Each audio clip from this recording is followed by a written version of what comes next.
오늘도 이른 아침, 배부른 점심시간, 지루한 퇴근길, 잠이 오지 않는 늦은 밤, 언제나 감동의 길을 찾아주셔서 감사합니다. 오늘은 어떤 현실 고증, 고민, 감동적인 사연이 있었는지 함께 사연 들어보시죠. 사연 읽어주는 감동 읽기 시작합니다. 시청하시기 전에 여러분의 구독과 좋아요, 그리고 알림 설정이 큰 도움이 됩니다. 믿을 수 없는 일이 벌어지고 있습니다. 프랑스 미슐랭의 수석 평가원이 뉴욕의 작은 한국 식당에서 뛰쳐나와 창백한 얼굴로 떨고 있었습니다. 30년간 세계 최고급 레스토랑만을 평가해온 그가 왜 이런 모습이 되었을까요? 소박한 한국 식당에서 그는 어떤 충격적인 경험을 했길래 그의 미식 철학이 완전히 뒤바뀌게 되었을까요? 저는 프랑스 미슐랭 가이드의 수석 평가원 앙투안 모로입니다. 본사에서 가장 신뢰받는 평가원이라는 명성이 있었지만 그 자리를 지키는 것은 결코 쉽지 않았어요. 하루에 최소 5곳의 레스토랑을 방문해야 하는 빡빡한 일정,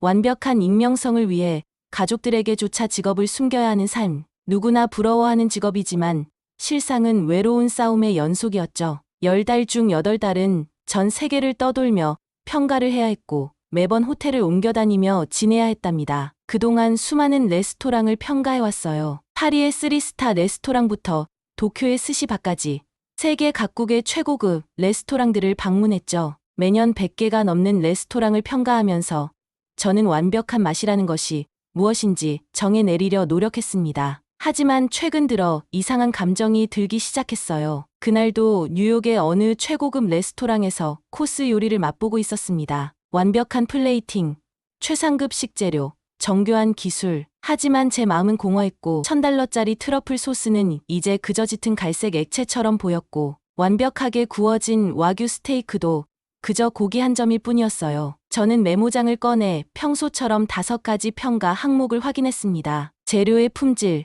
요리 기술과 풍미, 셰프의 창의성, 가격 대비 가치, 그리고 방문할 때마다의 일관성. 수천 번을 봐온 평가표지만 오늘따라 이 기계적인 항목들이 무의미하게 느껴졌죠. 같은 레스토랑을 최소 3번은 방문해야 했고 매번 다른 메뉴를 주문하며 일관성을 체크해야 했습니다. 30년 전 아버지는 프랑스의 작은 마을에서 소박한 비스트로를 운영하셨어요. 고급 재료도 화려한 기술도 없었지만 손님들은 항상 행복한 얼굴로 식사를 마쳤답니다. 어린 시절에 저는 아버지의 레스토랑이 부끄러웠죠. 더 높은 곳을 향해 날아오르고 싶었어요. 그래서 유학을 떠났습니다. 프랑스 최고의 요리 학교를 졸업한 후 미슐랭 스타 레스토랑에서 10년간 수석 셰프로 일했어요. 그러다 운명처럼 미슐랭 평가원이 될 기회가 찾아왔죠. 극소수에게만 주어지는 기회였답니다. 6개월간의 강도 높은 트레이닝을 받으며 익명성을 유지하는 법부터 음식을 분석하고 평가하는 방법까지 모든 것을 배웠어요. 하지만 이상하게도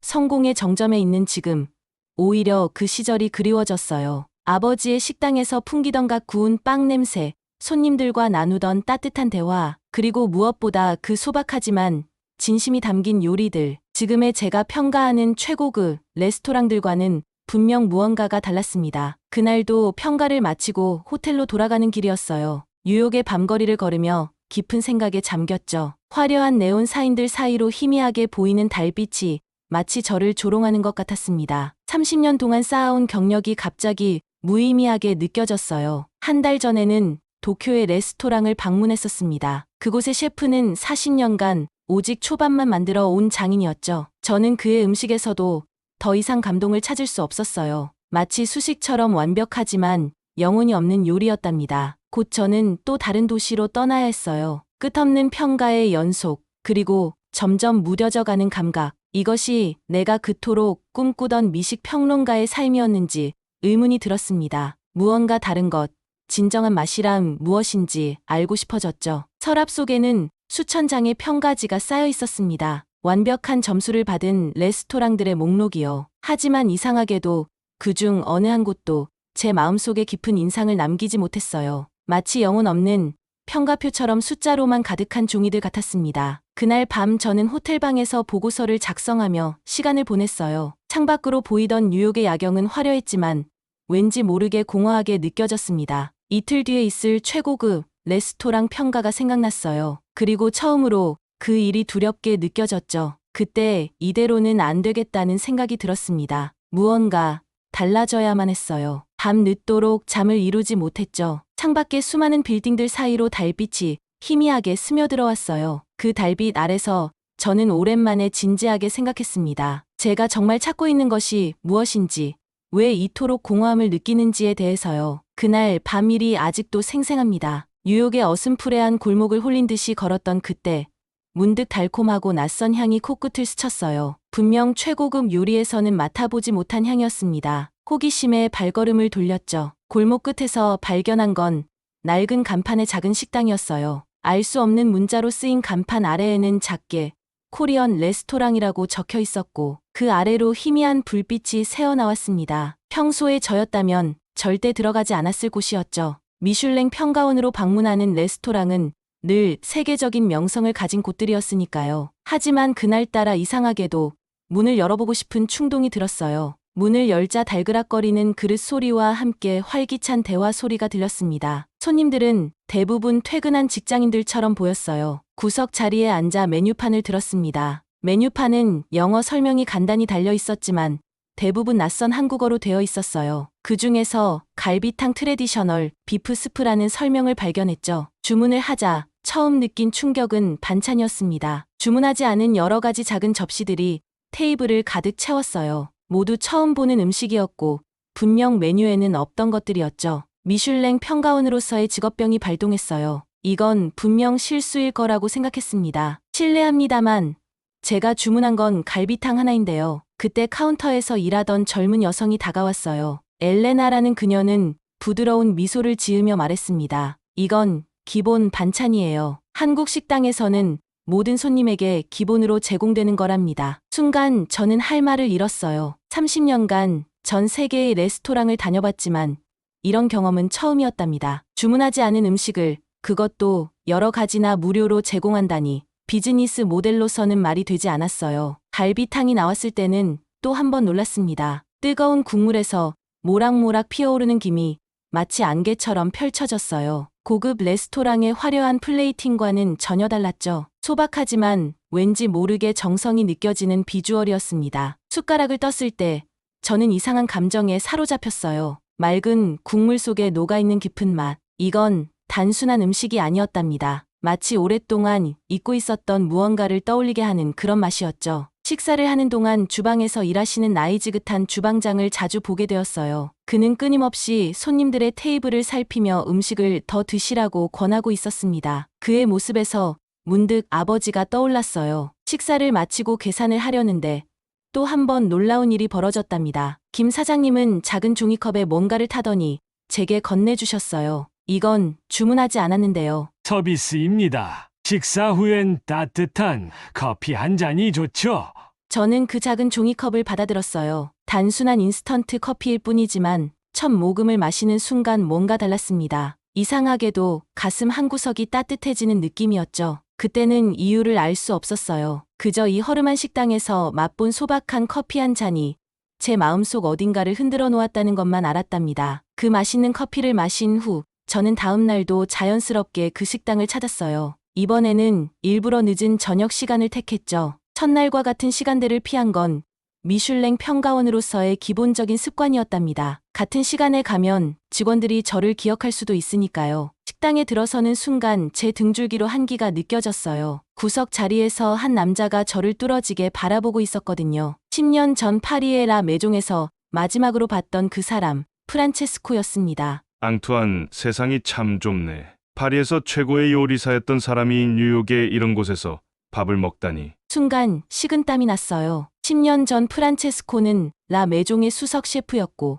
완벽주의자의 고집불통으로 유명했죠. 결국 레스토랑 오너와 크게 다투고 사직했다는 소문을 들었는데 그가 이곳에 왜 있는지 의문이 들었답니다. 프란체스코는 제 맞은편 자리로 다가와 앉았어요. 그는 여전히 10년 전 그 시절의 오만한 목소리로 제 미각을 시험하려는 듯 음식의 맛에 대해 물었습니다. 그의 말투에는 여전히 라 메종 시절 최고의 셰프였던 그 시절의 거만함이 그대로 묻어났죠. 불편한 침묵이 흘렀어요. 저도 그도 서로의 현재 직업을 짐작하고 있었지만 입 밖으로 꺼낼 수는 없었죠. 그건 미슐랭의 철칙이니까요. 잠시 후 종업원이 다가와 주문을 받았습니다. 프란체스코는 라 매종 시절처럼 거만하게 주문을 했어요. 기본적인 예의조차 지키지 않는 그의 태도는 10년 전 그대로더군요. 음식이 나왔을 때 프란체스코의 눈초리가 더욱 차가워졌어요. 그는 테이블 위에 놓인 소박한 음식들을 경멸하듯 쳐다보았습니다. 최고급 식자재도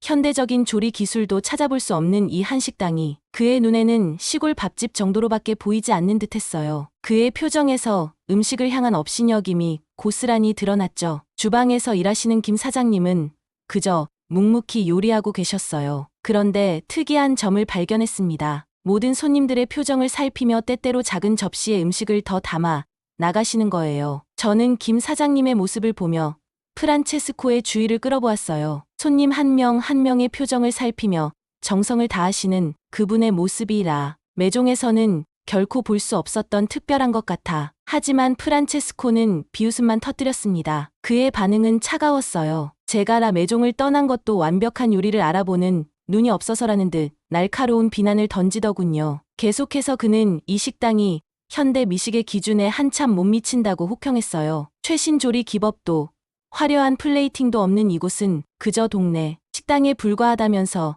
미슐랭의 기준을 운운했답니다. 거만함이 묻어났죠. 그때였습니다. 김 사장님이 주방에서 천천히 걸어 나오셨어요. 그동안 묵묵히 지켜보고 계셨던 모양이었죠. 김 사장님은 프란체스코를 똑바로 바라보며 차분하게 말씀하셨습니다. 손님들의 행복한 미소를 보는 것, 그것이 자신이 30년간 요리를 해온 이유라고요. 미슐랭의 별은 그저 누군가의 기준일 뿐, 진정한 요리의 가치는 그것을 먹는 사람들의 마음속에 있죠. 그 순간 저는 깊은 충격을 받았어요. 30년간 미슐랭의 기준으로만 음식을 평가해온 제게 김 사장님의 말씀은 번개처럼 스쳐갔답니다. 최고급 레스토랑에서도 느끼지 못했던 깊은 통찰이 있었죠. 식사를 마칠 때쯤 종업원이 어김없이 커피를 내어주셨어요. 프란체스코는 그 작은 종이컵을 한참 동안 쳐다보았습니다. 한때 최고급 와인만을 다루던 그가 이런 소박한 커피를 마시는 것이 못마땅한 듯 긴 한숨과 함께 쓴웃음을 지었죠. 그는 무언가 말하려다가 입을 다물었고 이내 자리를 떴어요. 하지만 그의 표정이 조금 달라진 것을 저는 놓치지 않았답니다. 그날 밤 저는 오랫동안 잠을 이루지 못했어요. 요리의 진정한 가치가 무엇인지, 제가 그동안 놓치고 있었던 것은 무엇이었는지 계속해서 생각이 깊어져 갔습니다. 저는 그날 이후로 매일 밤 그 식당을 찾았어요. 시간이 지날수록 한국 음식의 새로운 매력에 빠져들었죠. 단순해 보이는 음식이지만 깊이가 있었고 정성이 느껴졌답니다. 어느 날 저녁, 평소처럼 식사를 하고 있을 때였어요. 김 사장님이 제게 다가오셨죠. 그동안 제가 음식을 대하는 태도를 유심히 지켜보셨다고 합니다. 식재료 하나하나를 살피고 간이 어떻게 되어 있는지 음미하고 조리 방식을 파악하려 하는 제 모습이 전문가의 눈빛과 같다고 하시더군요. 혹시 셰프인가요? 김 사장님이 조심스럽게 물으셨어요. 저는 잠시 당황했습니다. 직업을 밝힐 수는 없었지만 완전히 부인하기도 어려웠죠. 죄송하지만 말씀드리기 어려운 위치입니다. 조심스럽게 답했어요. 그러자 김 사장님은 별다른 말씀 없이 알듯 말듯한 미소를 지으셨어요. 그리고는 잠시 기다려달라며 주방으로 들어가셨다가 종이컵 2개를 들고 나오셨답니다. 한 잔은 제게, 한 잔은 김 사장님 몫이었죠. 이 컵 커피가 우리나라에서 어떤 의미인지 아세요? 김 사장님이 커피를 앞에 두고 이야기를 시작하셨어요. 이건 단순한 음료가 아니라 우리 현대사의 한 조각이죠. 1980년대 한국이 급속도로 발전하던 시절, 이 믹스커피는 바쁘게 살아가는 사람들의 작은 위안이었어요. 공장에서, 사무실에서, 시장에서 사람들은 쉴 틈도 없이 일했고, 이 작은 컵 하나가 그들에게 잠시나마 숨을 돌릴 여유를 주었답니다. 김 사장님의 목소리에는 그 시절을 회상하는 듯한 깊은 감정이 실려 있었어요. 이 커피의 특별한 점은 나눔의 문화예요. 혼자 마시는 것보다 동료와 함께 나누면서 고된 일상의 어려움을 위로하고 소소한 행복을 나눴죠. 그래서 지금도 한국 사람들에게 이 믹스커피는 단순한 카페인 공급원이 아닌 정을 담는 매개체가 되었답니다. 김 사장님은 잠시 생각에 잠기시더니 다시 말씀을 이어가셨어요. 지금은 세계적인 커피 브랜드들이 한국에도 많이 들어왔지만 직장인들은 여전히 힘든 순간이 오면 이 소박한 믹스커피를 찾아요. 중요한 프로젝트를 앞두고 밤을 새울 때, 동료와 속마음을 터놓고 싶을 때, 특별한 순간을 기념하고 싶을 때, 이 평범한 커피 한 잔이면 충분하죠. 보기에는 그저 값싼 인스턴트 커피일 뿐이지만 우리에게는 함께 견뎌온 시간들, 서로를 위로하던 순간들, 그 모든 추억과 감정이 담겨 있는 거예요. 저는 그 작은 종이컵을 조금 다른 시선으로 바라보게 되었습니다. 30년간 최고급 와인과 함께했던 식사들이 떠올랐지만 그 어떤 고급스러운 경험도 이 소박한 커피가 주는 따뜻함을 담아내지 못했다는 사실이 새삼 놀라웠어요. 저는 커피를 한 모금 마시며 깊은 생각에 잠겼어요. 지금까지 제가 평가해 온 최고급 음식들이 떠올랐습니다. 완벽한 맛, 화려한 플레이팅, 최상의 서비스. 하지만 그 어떤 것도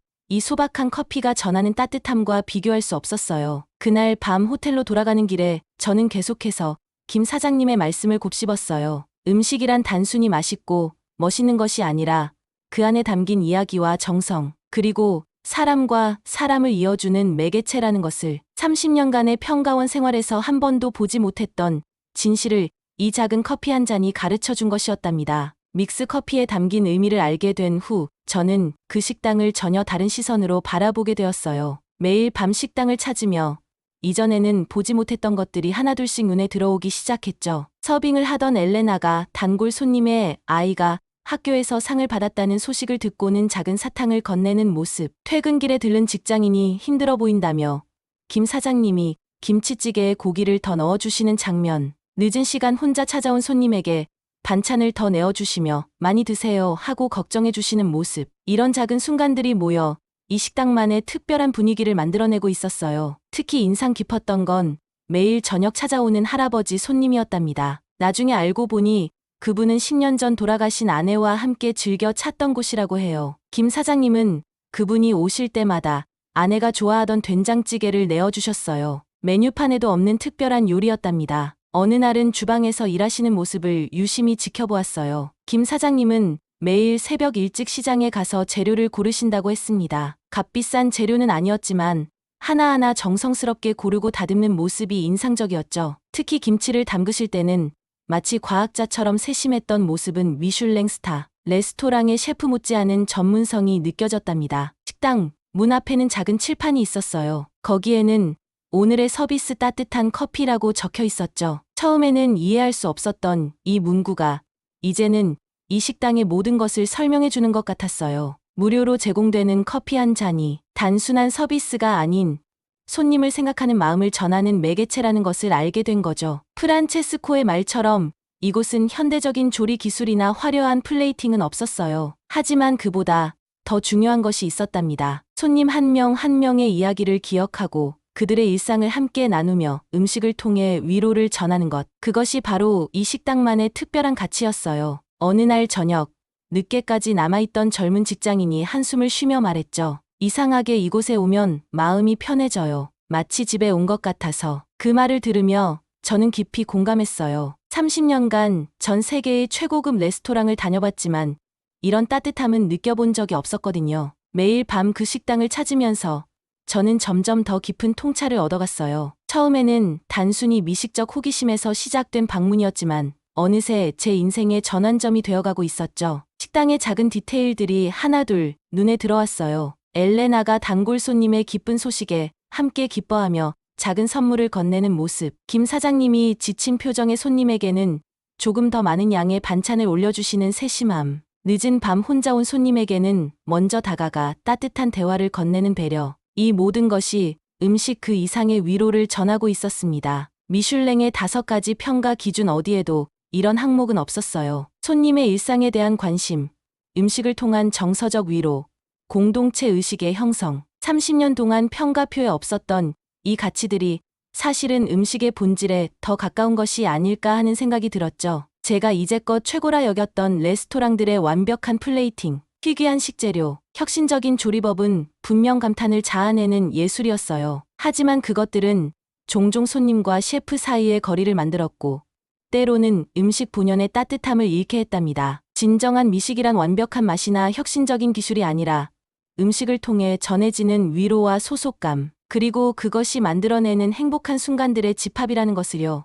이 소박한 한국 식당은 미슐랭의 스타를 받을 만한 화려함은 없었지만 어쩌면 그보다 더 중요한 것, 사람들의 마음속에 별을 새기는 능력을 갖고 있었습니다. 며칠 뒤 평소처럼 식당을 찾았습니다. 하지만 이번에는 조금 특별한 마음으로 카메라를 들고 갔죠. 전문 음식 평론가로서 이 작은 식당의 가치를 세상에 알리고 싶었기 때문이에요. 처음으로 주방 안쪽의 모습을 찍어보았어요. 새벽부터 육수를 끓이시는 김 사장님의 뒷모습, 정성스럽게 김치를 담그시는 손길, 손님들의 표정을 살피며 음식을 내어주시는 순간, 한 장 한 장의 사진에 이 식당만의 특별한 이야기가 담겨갔답니다. 특히 인상적이었던 건 매일 저녁 제공되는 믹스커피 서비스였어요. 작은 종이컵에 담긴 커피 한 잔이 어떻게 사람들의 마음을 따뜻하게 만드는지 그 순간들을 글로 담아보았죠. 처음에는 제 개인 SNS에 소소하게 올린 글이었어요. 뉴욕에서 발견한 작은 한국, 그리고 커피 한 잔의 마법이라는 제목으로 말이죠. 사진과 함께 이 식당에서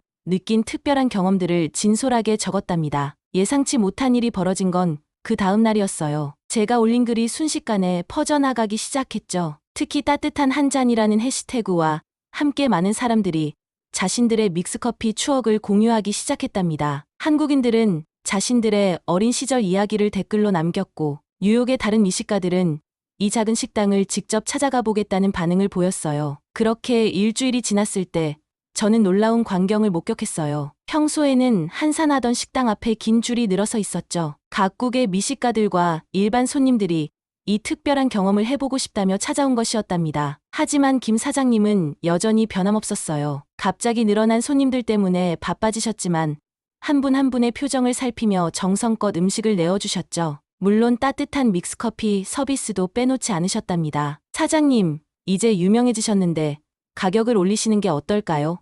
제가 조심스레 여쭤보았어요. 김 사장님은 빙그레 웃으시며 고개를 저으셨답니다. 음식의 가치는 가격으로 매길 수 없는 거예요. 손님들이 편하게 찾을 수 있는 공간, 그게 제가 꿈꾸는 식당이니까요. 그날 밤 저는 다시 한번 글을 써내려갔어요. 이번에는 가격을 매길 수 없는 것들이라는 제목으로 화려한 미식의 세계에서는 볼 수 없었던, 하지만 분명히 존재하는 소중한 가치들에 대한 이야기였죠. 그러던 어느 날 우연한 기회에 제 오랜 친구이자 뉴욕의 유명 음식 전문 기자인 다니엘을 만났어요. 파리에서 함께 공부하던 시절, 그는 저와 함께 미식의 꿈을 키웠던 동료였고, 이제는 뉴욕에서 가장 영향력 있는 음식 칼럼니스트가 되어 있었죠. 커피를 마시며 이야기를 나누던 중 저는 한국 식당에 대한 이야기를 꺼냈어요. 한국인 사장님의 작은 식당에서 발견한 특별한 가치와 따뜻함에 대해 진심을 담아 이야기했죠. 특히 믹스커피에 담긴 의미를 설명하면서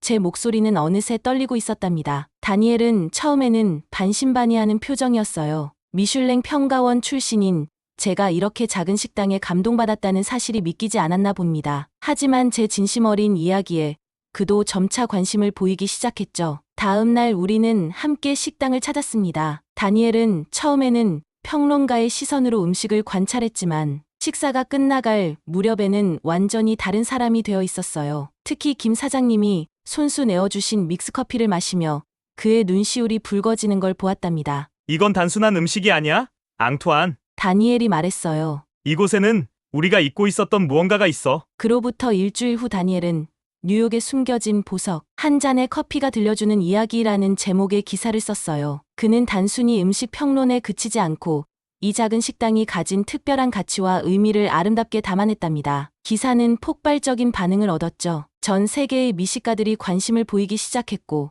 다른 매체들도 앞다투어 식당을 취재하기 시작했어요. 특히 믹스커피에 담긴 한국인들의 정서와 문화는 많은 이들의 마음을 울렸습니다. 어느 날은 프랑스의 유명 셰프가 찾아와서 김 사장님과 이야기를 나누기도 했어요. 그는 자신의 미슐랭 3스타 레스토랑에서도 이런 따뜻함을 전하고 싶다며 한국의 문화를 배우고 싶다고 했답니다. 변화는 미식계 전반으로 퍼져나갔어요. 최고급 레스토랑들도 화려한 플레이팅과 완벽한 맛 이상의 무언가를 고민하기 시작했죠. 손님과의 진정성 있는 소통, 음식을 통한 위로와 공감, 이런 가치들이 새롭게 주목받기 시작한 겁니다. 하지만 김 사장님은 여전히 변함없이 그 자리를 지키고 계셨어요. 늘어난 손님들 속에서도 한 분 한 분의 표정을 살피며 정성껏 음식을 내어주셨죠. 그리고 물론 따뜻한 믹스커피도 빠지지 않았답니다. 저는 이제 이해합니다. 진정한 음식의 가치는 단순히 맛있음이나 기술에 있는 것이 아니라는 거요. 그것은 사람과 사람 사이를 이어주는 따뜻한 다리이자